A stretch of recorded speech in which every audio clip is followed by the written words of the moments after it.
오늘 우리에게 주시는 말씀은 마태복음 3장 11절에서 17절 말씀입니다. 마태복음 3장 11절에서 17절 말씀입니다. 교독하시겠습니다. 나는 너희로 회개하게 하기 위하여 물로 세례를 베풀거니와 내 뒤에 오시는 이는 나보다 능력이 많으시니 나는 그의 신을 들기도 감당하지 못하겠노라. 그는 성령과 불로 너희에게 세례를 베푸실 것이요.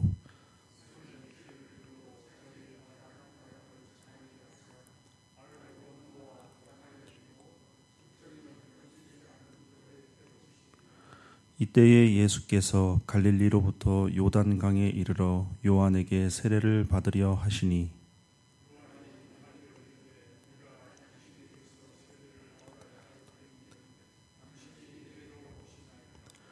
예수께서 대답하여 이르시되 이제 허락하라. 우리가 이와 같이 하여 모든 의를 이루는 것이 합당하니라 하시니 이에 요한이 허락하는지라.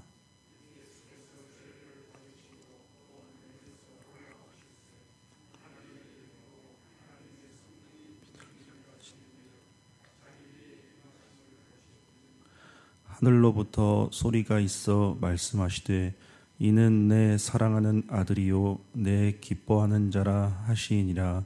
아멘. 예수님의 일생 사역은 하나님의 나라를 새로이 창조하는 그런 사역입니다. 오늘 말씀 세례 그리고 앞으로 말씀에서 광야의 시험, 산상수훈의 말씀 선포로 이어지는 일련의 과정은 하나님의 나라를 새롭게 창조하는 과정을 보여줍니다.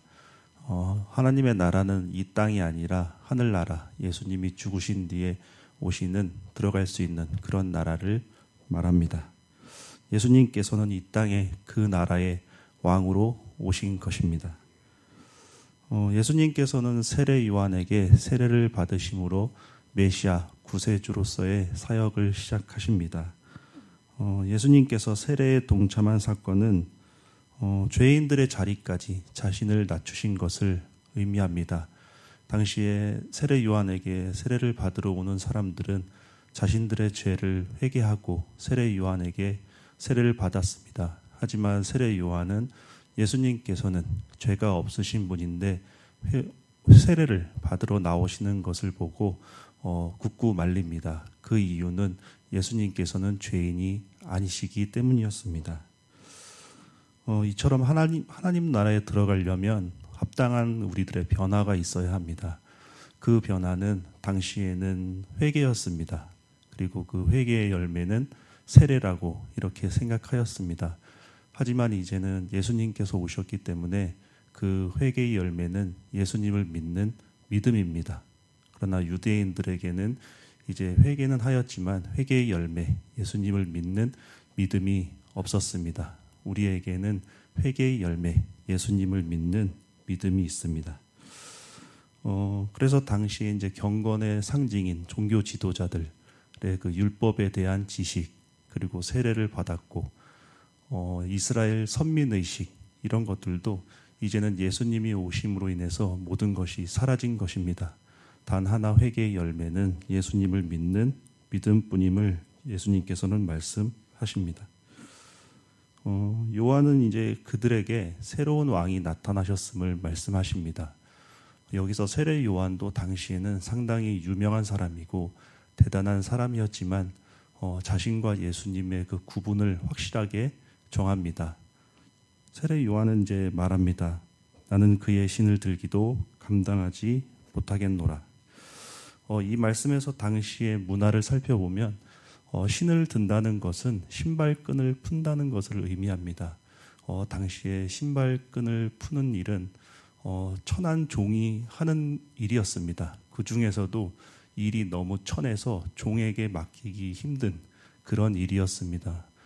세례 요한은 이처럼 뒤에 오시는 분이 신분, 위치면에서 자기와는 완전히 다른 분임을 이렇게 말씀하고 있습니다. 예수님께서는 세례를 베풀 것인데 물이 아니라 불과 성령을 사용하실 것입니다. 메시아의 세례는 보이지 않는 성령과 불을 통한 세례입니다. 이 성령을 통한 세례는 구약 성경에도 여러 번 몇 차례 이렇게 등장합니다. 예수님을 믿어서 신약 성경에만 이렇게 성령 세례가 나온다고 생각하는데 성령에 통한 세례는 구약에서도 등장하는 개념입니다.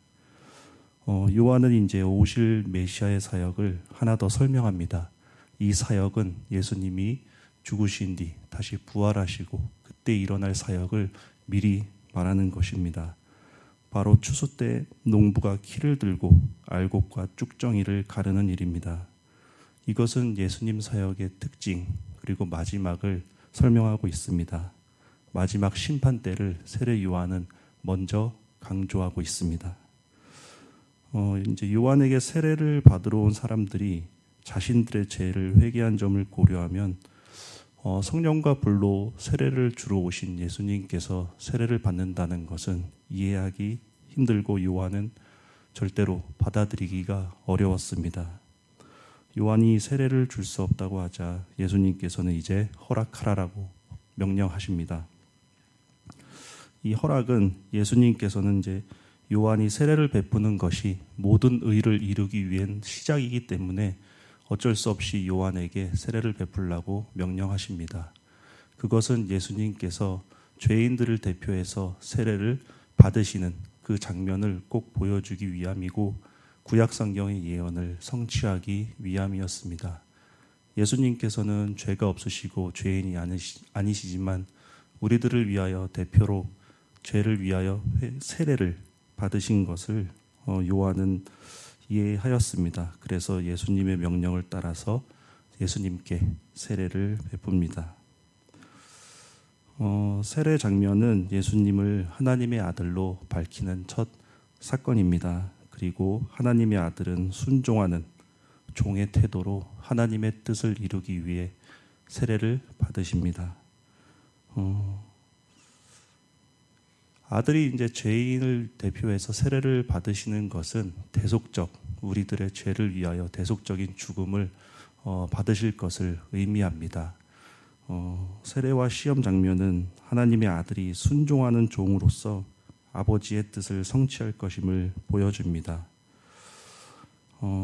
내일부터는 이제 사순절입니다. 예수님의 사랑을 더 느끼는 그런 시간입니다. 회개의 열매는 예수님을 믿는 믿음입니다. 지금도 많은 사람들이 회개는 하였지만 회개의 열매가 보이지 않는 사람들이 많이 있습니다. 회개하는 척을 하더라도 우리가 진실된 마음으로 회개한 사람이 보면 저 사람이 정말 회개하였는지 안 하였는지 우리들은 다 알고 있습니다. 하지만 거짓 회개하고 예수님을 믿는 척하는 사람들은 우리가 모를 거라고 생각하고 그렇게 행동하지만 예수님을 믿는 사람과 믿는 척하는 사람들은 우리가 예수님을 믿는 사람은 딱 보면 알 수 있습니다. 저 사람이 예수님을 믿는 척을 하는지 예수님을 정말 믿는지. 그 예수님을 믿는 척하는 사람들은 그걸 모르고 우리가 모를 거라고 생각하는데 예수님의 사랑으로 이렇게 넓은 마음으로 봐주고 있는 그런 것을 깨닫게 된다면 그들도 진정한 회개의 열매를 맺고 이 세상에서 예수님을 향한 믿음으로 그리고 천국 가는 그 믿음으로 살 수 있음을 우리가 넓은 마음으로 항상 이해하고 포용해 줘야 하겠습니다. 우리가 사순절에 이제 예수님의 이런 사랑을 더욱더 생각하며 더 포용하고 넓은 마음으로 이해해 주고 우리를 위해 종의 태도로 순종하시고 예수님이 죽으시고 우리들에게 영원한 생명을 주신 것을 감사하면서 우리도 종의 마음가짐으로 앞으로 그리고 오늘 하루도 그런 종의 마음가짐으로 하루하루를 살아가고 예수님을 믿지 않는 사람들을 대하여야 하겠습니다. 오늘 하루도 그런 하루가 되시기를 진심으로 기도합니다. 기도하겠습니다. 하나님 아버지 감사합니다. 하나님의 자녀 삼아 주시니 감사드립니다. 예수님의 사랑을 기억하고 감사하는 사순절이 되게 하여 주시옵소서. 모든 것 감사드리며 예수 그리스도의 이름으로 기도드립니다. 아멘. 하늘에 계신 우리 아버지, 아버지의 이름을 거룩하게 하시며 아버지의 나라가 오게 하시며 아버지의 뜻이 하늘에서와 같이 땅에서도 이루어지게 하소서.